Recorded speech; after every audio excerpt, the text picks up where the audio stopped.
la photographie. Journée mondiale de la photographie. Abdoulaye président. Mooy président association des photographes du département de Mbour. Mayu la ba yàggal la Bamboy. 19 août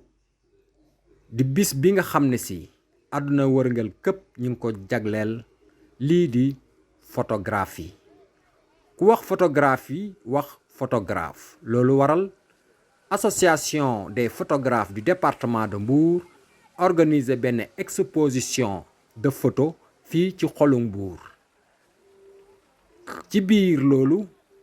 ñu doxantu fa ba dëkk sunu micro seen président Abdoulaye Mboup moo àddu ci solos bis bi.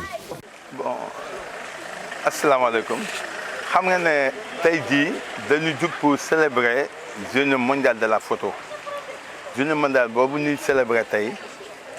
ñun photographie département de Mbour ak laborantin yeeg caméraman yi ñun ñoo koy célébrer tey ngir immortaliser suñu métier ñun photographie parce que tey jii ñu bëri day naan photo day na la ma rey photo lu ko rey moom mooy après mooy nouvelle technologie yi muy numérique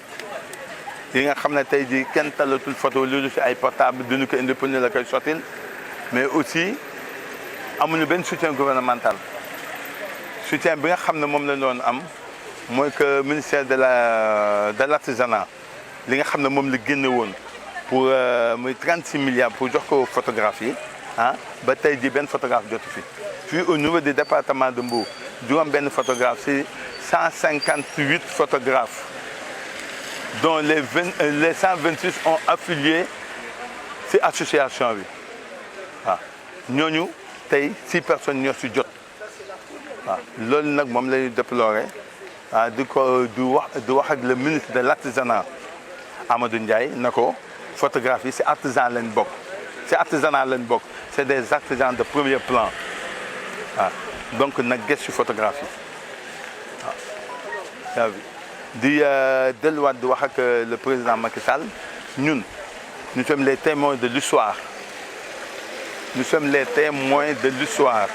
donc ci société bi lañ bokk nañu fàttaliku te bàyyi ñu xel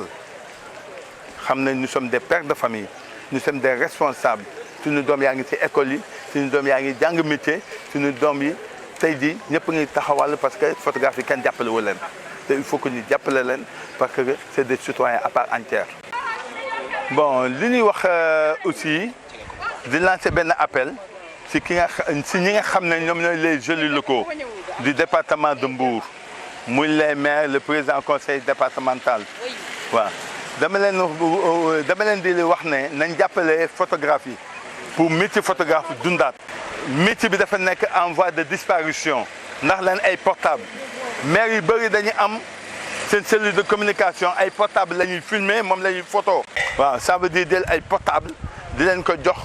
ñu koy filmer ak di ko photo alors que les photographes et les caméramans sont là labo yaa ngi dee ñu ngi fermé te labo yi doon nañ employé plus de 10 personnes par labo tey jii muy ñu employé 3 personnes dans les labos waaw alors que métier bu disparaître ça sera une honte pour les Sénégalais. mi ngi nii Pape Amadou Ndiaye le ministre de l'artisanat PEJA bi nga xam ne moom lañ ko jox plus de 36 milliards ba tey jii amul dërëm boo xam ne photographe yi jot na à part 6 photographes fii dans le département de Mbour moo si jot alors que le département compte plus de 150 photographes et association bu mu jiite il y a plus de 126 photographes